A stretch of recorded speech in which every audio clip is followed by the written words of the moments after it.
इतनी पढ़ाई लिखाई, इतनी भाषाओं, इतने विषयों का ज्ञान, आपको देखकर यह भ्रम दूर हो जाना चाहिए कि जो कुछ नहीं कर पाता वो नेता बन जाता है।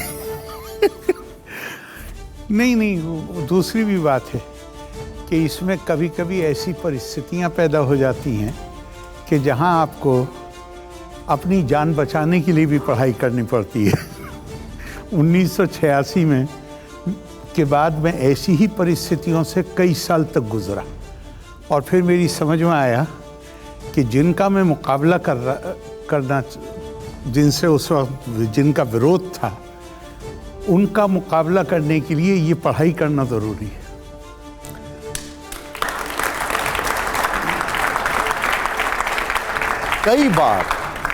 कई बार आपकी ज्यादा जानकारी ही विवादों की वजह भी बन जाती है।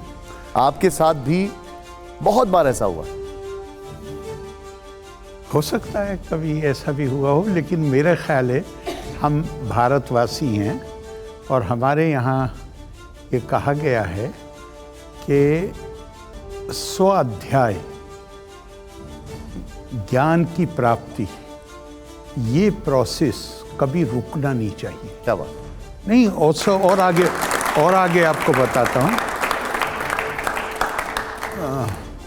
तपा स्वाध्याय निरित्तम कहा गया, लेकिन इससे भी ज़्यादा प्रभावी है कि स्वामी विवेकानंद जी से पूछा गया कि जीवन का उद्देश्य क्या है?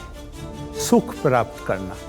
उन्होंने कहा जीवन का उद्देश्य सुख प्राप्त करना कभी नहीं हो सकता, क्योंकि अगर सुख प्राप्ति ही मेरे जीवन का उद्देश्य है और मेरे पास ताकत है, शक्ति है, तो मैं आपको दुखी करूँ अपने सुख के लिए, इससे कौन रोकेगा? तो उन्होंने कहा कि जीवन का उद्देश्य ज्ञान की प्राप्ति है। और फिर उनसे पूछा गया कि ज्ञान की प्राप्ति का उद्देश्य क्या है? तो उन्होंने कहा ज्ञान की प्राप्ति का मतलब ये है कि यहाँ इतने लोग बैठे हुए हैं, ये सब एक दूसरे से भिन्न हैं, विविधता है, भिन्नता है। इसके पीछे छुपी हुई एकता को देखने की क्षमता पैदा हो जाए, ये ज्ञान का उद्देश्य।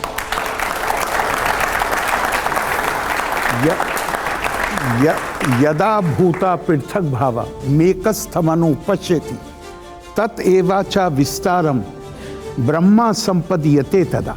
जितनी डाइवर्सिटी, विविधता आपको नजर आती है, ये एक ही स्रोत से निकली है और उसी का ये मैनिफेस्टेशन है, उसी का ये प्रकटीकरण। जब इंसान को ये बात समझ में आ जाएगी तो फिर उसको किसी और चीज़ की ज़रूरत नहीं रहती, वो फिर ब्रह्मा संपद्यते तथा, फिर वो ब्रह्मा का हिस्सा बन जाता है। 22 जनवरी को राम मंदिर की प्राण प्रतिष्ठा है। आप कार्यक्रम के मुख्य अतिथियों में से एक हैं। क्या भाव आ रहे हैं इस वक्त मन में? देखिए, बुनियादी तौर पे मैं इस तरह देखता हूँ कि इंसान को, मानव को बहुत तरह परिभाषित किया गया है कि वो सामाजिक, सोशल एनिमल है, सामाजिक प्राणी है, आध्यात्मिक प्राणी है, और भी कई परिभाषाएं दी गई। उसके साथ एक बात नहीं भूलनी चाहिए कि वो महत्वाकांक्षी प्राणी, और महत्वाकांक्षा अगर किसी आदर्श चरित्र से मर्यादित नहीं होती है तो वो महत्वाकांक्षा दूसरों के लिए बहुत खतरनाक बन जाती है। लेकिन हम भारतीय हैं तो हमें भारतीय संस्कृति को समझने का प्रयास करना ही पड़ेगा। हमारी संस्कृति इंसान के अंदर, इंसान नहीं अकेले, जानवर और चिड़िया के अंदर भी, पेड़ के अंदर भी आत्मा को देखती है, जिसका मतलब है उसका भी शोषण करने का अधिकार हमको नहीं है। तो मैं अगर बस इंसानों में और उनमें फ़र्क इतना है कि वहाँ ये मानते हैं कि वहाँ चैतन्यता की कमी है, तो इंसानों में मुझे हर किसी के अंदर आत्मा के रूप में मुझे दिव्यता नजर आती है। तो फिर ये बताइए मुझे, राम किसके हैं? क्या राम धर्म से बंधे हैं, क्षेत्र से बंधे हैं, किसी संप्रदाय से बंधे हैं? नहीं, यही मैं तो कह रहा हूँ कि जो चीज हमारे यहाँ किताबों में है, जो ग्रंथ हैं उनके अंदर है, उसका अगर मूर्ति रूप कोई है इस देश में, तो वो भगवान श्री राम। इसी बात का कि जहां हर किसी को के अंदर आपको दिव्यता देखनी, अगर इसका कोई मूर्ति रूप है तो वो है। तो ये मैं तो अपने आप को मैं मानता हूं कि मैं जितना गर्व करूं अपनी भारतीय होने के नाते अपनी इस विरासत पर, वो कम है, और जितनी शर्म करूं वो भी कम है कि हम ये संदेश पूरी दुनिया को नहीं दे पाए। तो अगर भारत के मुसलमान की बात करें, भारत का मुसलमान राम को क्यों नहीं अपना पाता है? भारत में हिंदू भी बहुत ऐसे हैं जो नहीं अपनाते, इसमें क्या खास? भारत तो ये तो वो देश है जहां चारवाक की एक बात भी नहीं मानी किसी ने, लेकिन महात्मा कहा, उसकी जो बौद्धिक शक्ति थी उसको सम्मान दिया, किसी ने एक कंकरी नहीं मारी। और जितनी चीजें भारतीयों के लिए पवित्र हैं, जितनी चीजें उनकी आस्था का हिस्सा हैं, चारवाक दर्शन से ताल्लुक रखने वालों ने हर चीज का मजाक उड़ाया। लेकिन भारत का की तो ये परंपरा ही नहीं है कि आप अपने से अगर विभिन्न मत है तो हम उसके लिए उसके खिलाफ हथियार लेके खड़े हो जाए। नहीं, कंकरी भी नहीं मारी, बल्कि महात्मा का। या ऐसा है कि भारत का जो मुसलमान है वो तो अपनाना चाहता है, लेकिन जो नेता और राजनीति है वो नहीं इसको होने देती है? नहीं, मैं तो ये मानता हूँ कि आप जाइए, मिसाल के तौर पे आम आदमी से बातचीत करिए, उसकी बातचीत में वो उन मुहावरों का इस्तेमाल करता है जिसमें पता चल जाता है कि वो उसके संस्कारों में क्या चीज़ है। हर कहीं भी जाए, मैंने अपने गांव में देखा है, मुसलमानों को कहते हुए देखा है, दो आदमियों में झगड़ा हो तो वो कहते थे भैया राम राम करो, मतलब झगड़ा मत करो।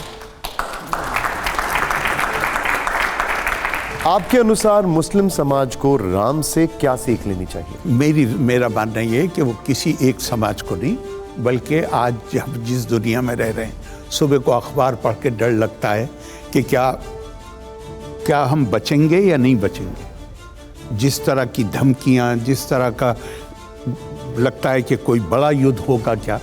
और आज की दुनिया पुरानी दुनिया नहीं है, आज तो एक एक देश के पास इतने न्यूक्लियर हथियार हैं कि वो पूरी मानवता को ख़त्म करने के लिए काफ़ी है। ये क्यों है? ये इसलिए है कि संस्कृतियां, आज कानून बदल गया, 1948 में हर देश ने लगभग मानव अधिकारों का जो चार्टर है उस पर दस्तखत कर दिए, लेकिन आदतें नहीं बदलती हैं आसानी से। आदतों में ये बात शामिल है कि वो दूसरे हैं। अगर दूसरे हैं तो वो एक बात है जो हमारे यहाँ कही गई कि द्वैत यादा व भय भक्ति, दूसरे से इंसान को डर भी लगता है और अपने आप को इंसान मानता है कि मैं उनसे श्रेष्ठ हूँ, तो वो अपना आधिपत्य भी जमाना चाहता है।